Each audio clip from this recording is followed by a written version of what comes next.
लड़के ने बस हेयर बैंड के टैग को काटा। अचानक स्कूल की सबसे खूबसूरत लड़की ने दिल दहला चीख मार दी। कुछ गड़बड़ महसूस करते ही लड़का तुरंत क्लासरूम से बाहर निकल गया, जबकि स्कूल की सुंदरता का चेहरा एकदम लाल हो गया, जैसे उसने कोई अजीब अनुभव किया हो। असल में लड़के के अंदर एक खास प्रतिभा जाग गई थी। अगर वह किसी का निजी सामान छू लेता है तो वह सपने में उस व्यक्ति के साथ मनचाही चीजें कर सकता है, और सपने में जो कुछ भी होता है वह असलियत में भी असर दिखाता है। इसके अलावा लड़के ने हैरान करने वाली बात पाई कि उसमें जबरदस्त खुद को ठीक करने की क्षमता है। चोट कितनी भी गंभीर क्यों न हो, वह कुछ ही सेकंड में ठीक हो जाता है। ये नजारा देखकर लड़के का दिल खुशी से झूम उठा और वह तुरंत अपनी पसंदीदा साइकिल पर सवार होकर स्कूल की ओर निकल पड़ा।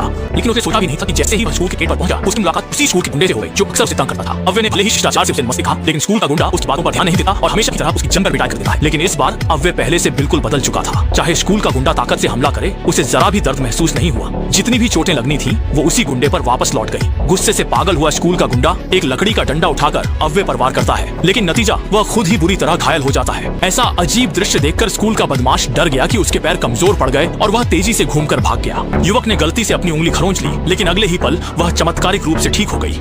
इस खोज से वह बहुत उत्साहित हो गया और ये जानने के लिए कि क्या वह सपना देख रहा है, उसने अपनी माँ से उसे चुटकी काटने को कहा।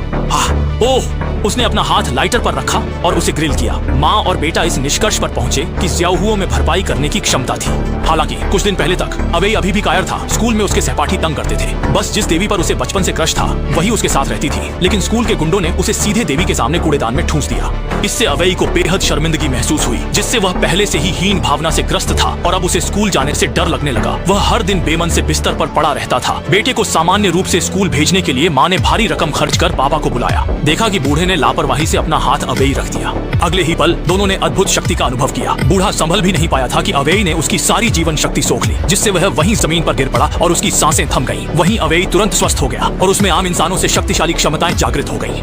इस दिन के बाद से अवेई शान से स्कूल जाने लगा और उसने तय कर लिया कि जो लोग उसे तंग करते थे उन्हें वह करारा सबक सिखाएगा। उसने देखा कि स्कूल के गुंडे नदी किनारे नहाने आए हैं तो अवेई चुपचाप उनके पीछे गया। वह कपड़े उठाकर खाने लगा, फिर कपड़ों को गर्दन में लपेटकर कस लिया, जिससे उसका चेहरा तुरंत लाल हो गया। जबकि स्कूल के गुंडे ने अपनी गर्दन पकड़कर छटपटाया, लेकिन कुछ ही मिनटों में उसकी सांसें थम गईं। किनारे पर मौजूद उसके साथियों ने उसे बाहर निकाल लिया, लेकिन तब तक देर हो चुकी थी।